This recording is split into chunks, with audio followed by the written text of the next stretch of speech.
Welcome to the very first episode of the GeoVista. I'm your host, Jina Kim, and I'm thrilled to get started.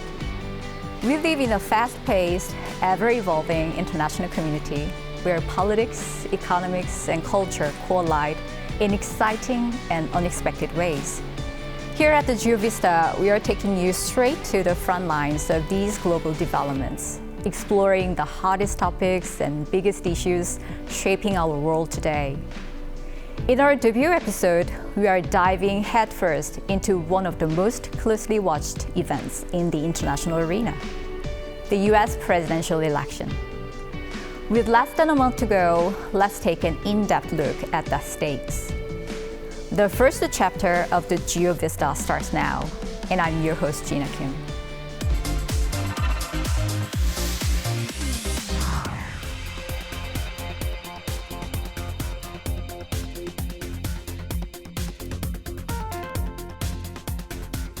There is a game where you can win but still lose, even after gaining 540,000 supporters, or even after 2 million votes. You can still be defeated.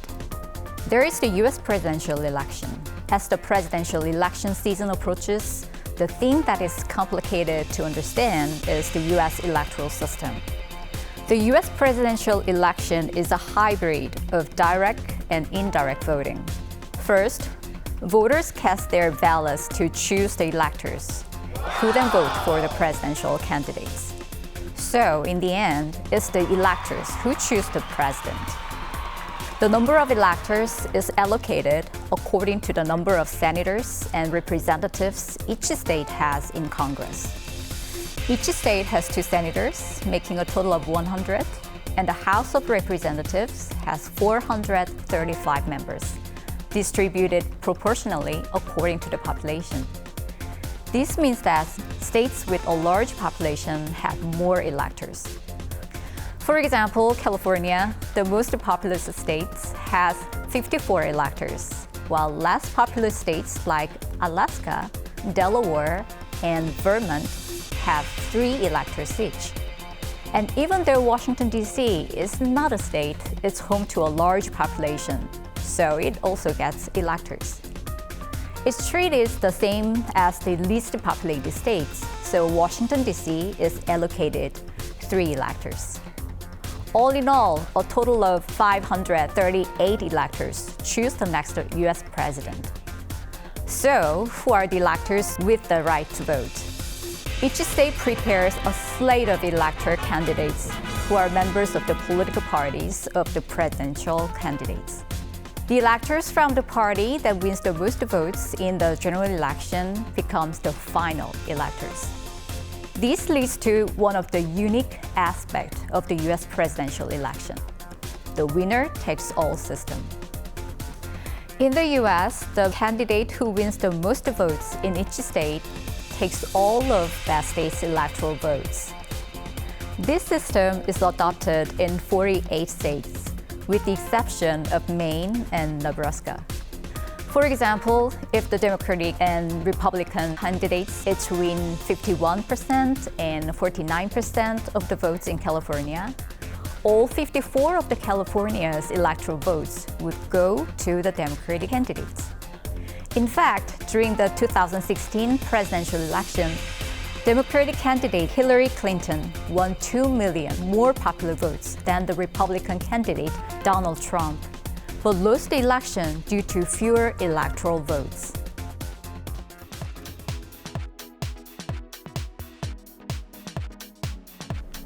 There have been 5 instances in US history where a candidate won the popular vote but lost the electoral vote. In 1824, 1876, 1888, 2000, and most recently in 2016. To better understand the unique system of electing a US president, we need to look back to the late 18th century, when the US Constitution was created. At the time of US independence from Britain, there were 13 states. The representatives of these states were called the Founding Fathers. In 1787, the Founding Fathers held a constitutional convention to draft the US Constitution and discuss how the president would be elected. What the founding fathers would value most at the time was preserving local autonomy. They wanted each state, even the smallest states, to maintain the sovereignty and to have an influence in the presidential election. They also believed that it was unrealistic to elect a president directly through popular vote in a country with so much territory. So they established the Electoral College system, which allowed the state representatives to choose the president. Of course, the Electoral College system of the early days was different from what we see today.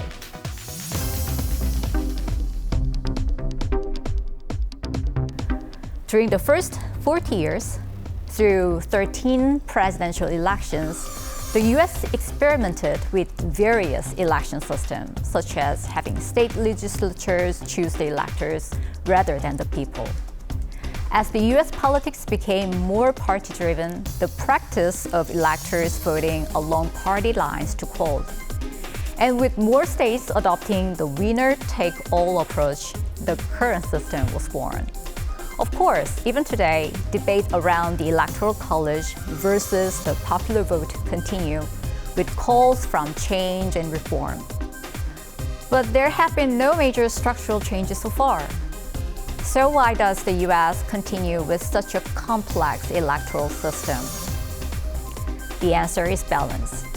The US election system embodies the principle of active citizen participation, while also preventing dominance by the majority or abuse of power. Alexis de Tocqueville, the French political philosopher and historian, praised the balance of democracy in the US. Though complex, the US presidential election system is a clear reflection of this unique balance of democracy. With less than a month remaining until the US presidential election, we'll soon see what the outcome would be this time.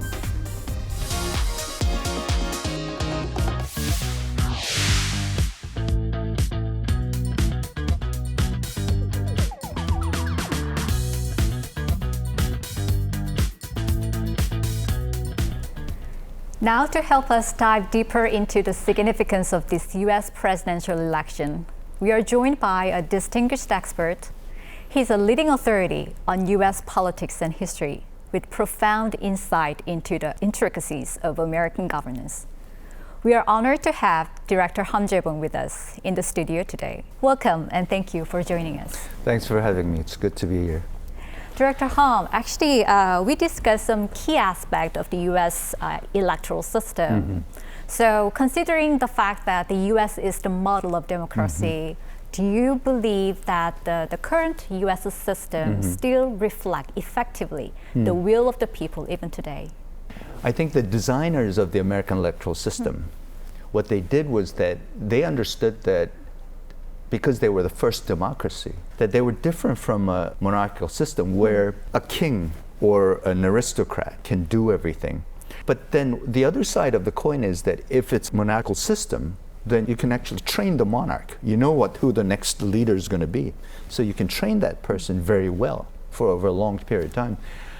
But in a democracy, what they realize is that anybody can become the president. Mm-hmm.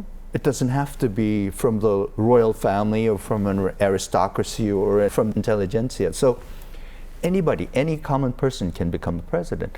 So what they decided to do is that allowing for that possibility, that they didn't want anybody to be able to, even the president, to be able to do things that he or she wanted. So you need to balance things out. Yes. So I think the important things especially for Korean audiences who want the government to become very efficient, very powerful, very decisive, and get things done. A real democratic system is actually designed to do the opposite, so that you don't get things done, or one person cannot just get things done as he or she wishes. So if that was the design, I think the American system is really profoundly democratic in a sense that very few other democracies purport to be. So in that sense, I think it reflects the wish of the American electorate right from the beginning. Well, but according to a survey released in August by Associated Press and the University of Chicago's Center for Political Science.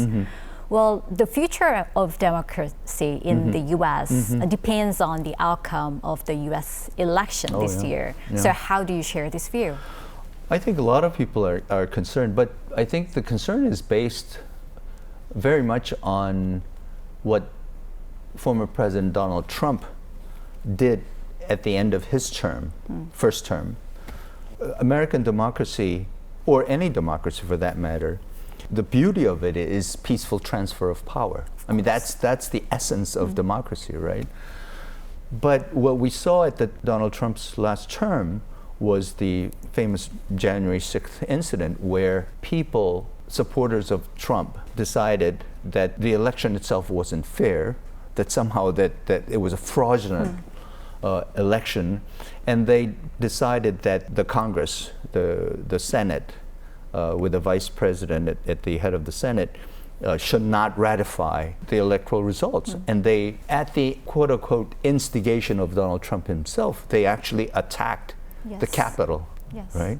It's like attacking our National Assembly, right? And it was the first time in memory that in history, the person who lost the election decided that he didn't lose and decided to contest the outcome, and going so far as to actually try to prevent the ratification of the electoral result. So having gone through that experience, I think a lot of people are saying that if Donald Trump gets another chance, I mean, what will he do at the end of his next term? Whether, given what he had done previously, whether the incredibly important tradition of peaceful transfer of power will actually be able to continue. And so that's just one piece of it, but I think a major piece of why people are actually concerned, and some are saying that the future of American democracy hangs in the balance. Yes. So the history of the U.S. democracy over the last 20 years has been shaped by two-party system, right? So it was dominated by the Republican Party and the Democratic Party. So which of the party do you think serves the purpose of upholding the democratic value in the U.S.? Oh, I think both do. And again, I think the beauty of the American system was that both parties claim to serve the Constitution better than the other party. But the important thing is that both parties adhere to the Constitution. The Constitution is the sacred common document that they both serve ultimately. It's just that they interpret it differently. So I think in that sense, it's different from so many other political systems, or it's typical of a very stable democratic system, is that you can have different political views, different ideologies, different political factions, but the point is that you need to have something that's common, like the nation, whatever it is, that despite your political differences, you share ultimately as the common thing that you want to defend.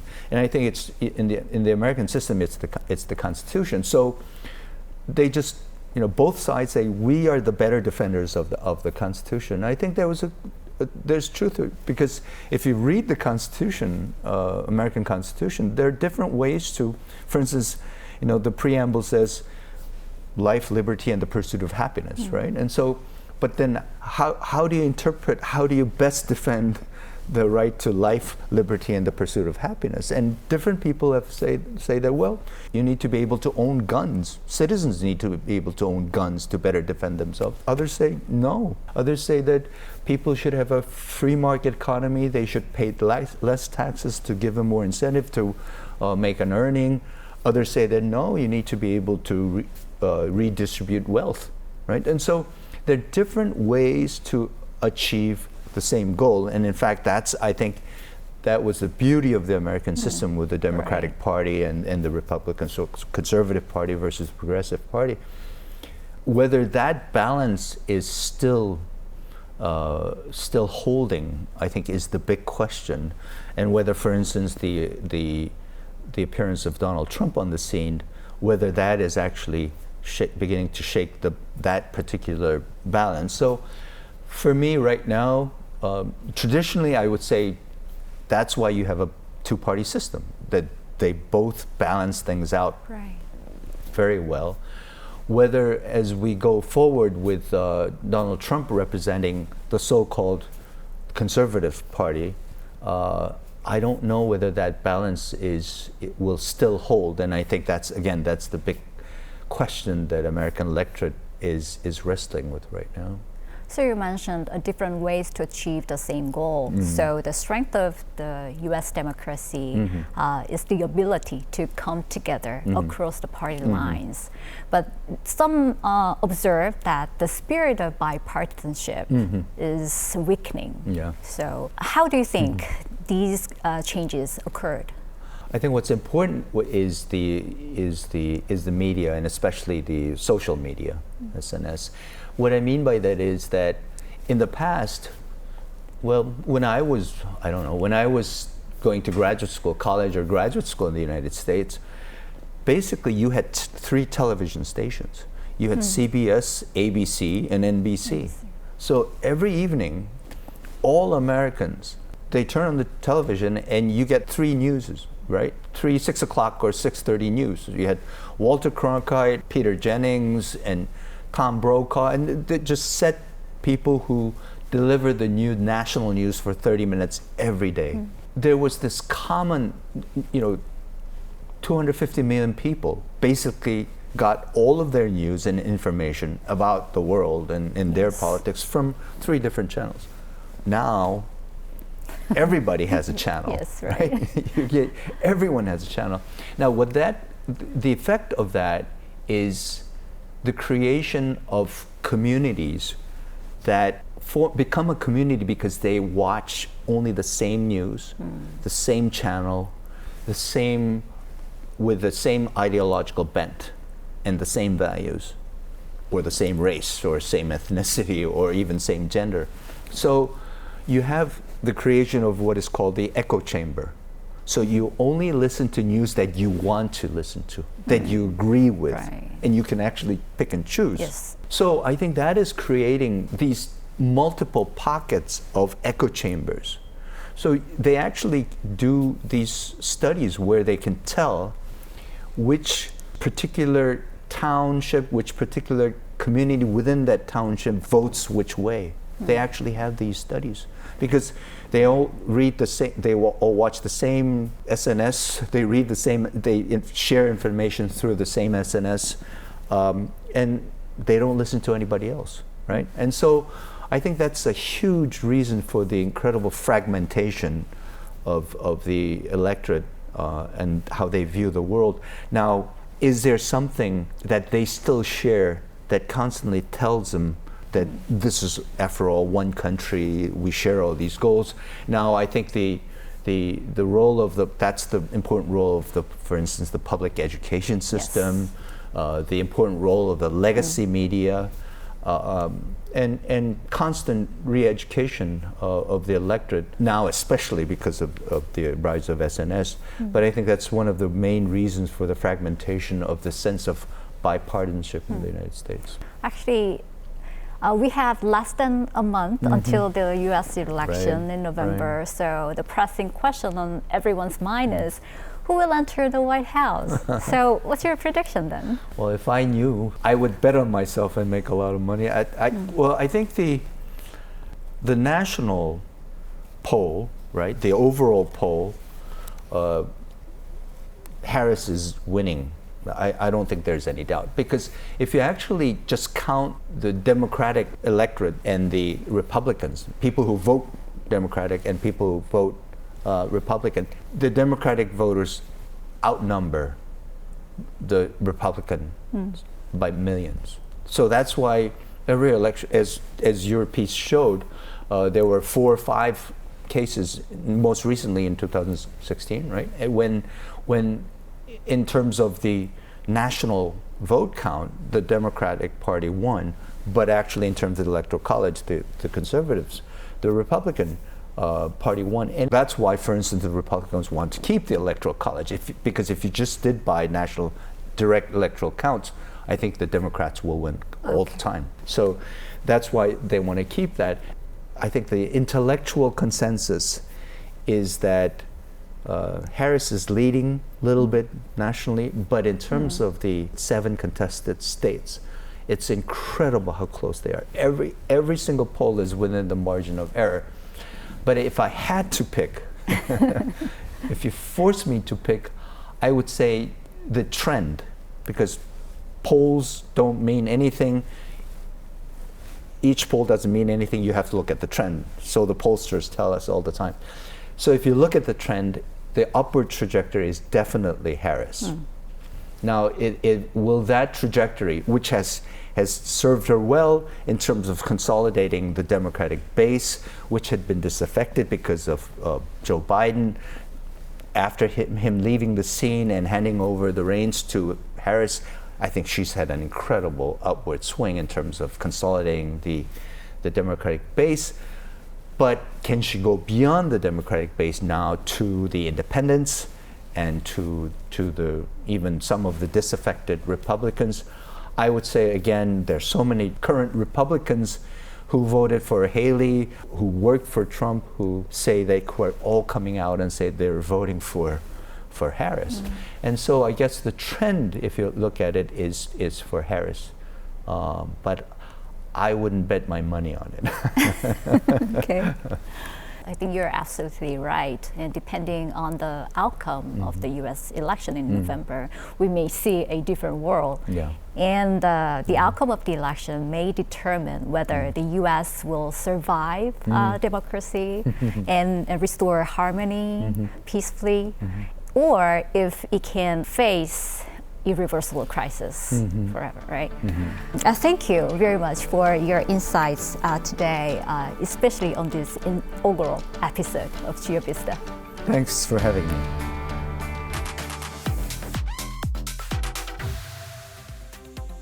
Up next, we'll take a look at the major issues from around the world that happened over the past week through some impactful images. Let's explore them together. Our first image isn't from a war-torn region. What we are actually seeing is the aftermath of a hurricane that devastated the southeastern part of the US just last month. Hurricane Helene claimed over 200 lives, with hundreds still missing, meaning the death toll may continue to rise. President Biden visited the affected areas, directing recovery efforts and offering comfort to residents. While disaster recovery has seen bipartisan cooperation and is not a politically charged issue ahead of the election, the increasing frequency of such destructive storms is largely attributed to global climate change. This tragedy serves as another reminder of the importance of climate change response policies. This is a photo from the October 1st inauguration of Claudia Sheinbaum, Mexico's first female president in 200 years, since the Constitution was established. Under the previous administration, Mexico's fiscal deficit has nearly tripled to almost 6%. And the number of people without health insurance has more than doubled to over 50 million. On top of that, drug cartels control about 1/3 of Mexico's territory. All eyes are on how Sheinbaum will navigate these challenges outside the shadow of her political mentor and former president, Andrés Manuel López Obrador. This image shows the newly elected Prime Minister Shigeru Ishiba receiving his appointment letter from Emperor Naruhito, alongside former Prime Minister Fumio Kishida. On October 1st, Shigeru Ishiba was officially elected as the new leader of Japan's ruling Liberal Democratic Party, making him Japan's new Prime Minister. Given that Prime Minister Shigeru Ishiba recently shared his views with the US think tank Hudson Institute, mentioning the idea of an Asian NATO military alliance, we can expect more active discussions around existing security frameworks like AUKUS and the Quad. On October 2nd, the 29th Busan International Film Festival kicked off, with filmmakers from around the world walking the red carpet to celebrate its opening. For the first time in BIFF history, an OTT production was selected as the opening film, drawing widespread attention.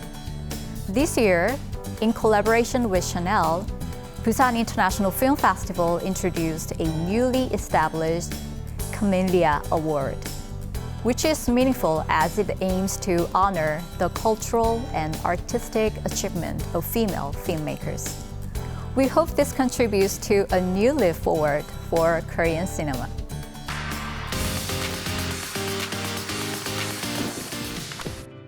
Thank you for joining me on the GeoVista.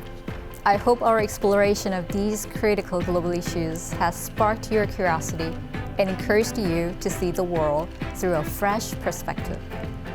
As we navigate the complexities of our interconnected world, I'm committed to bring you the most insightful discussions and diverse views. Join me next week as we uncover more important stories shaping our future.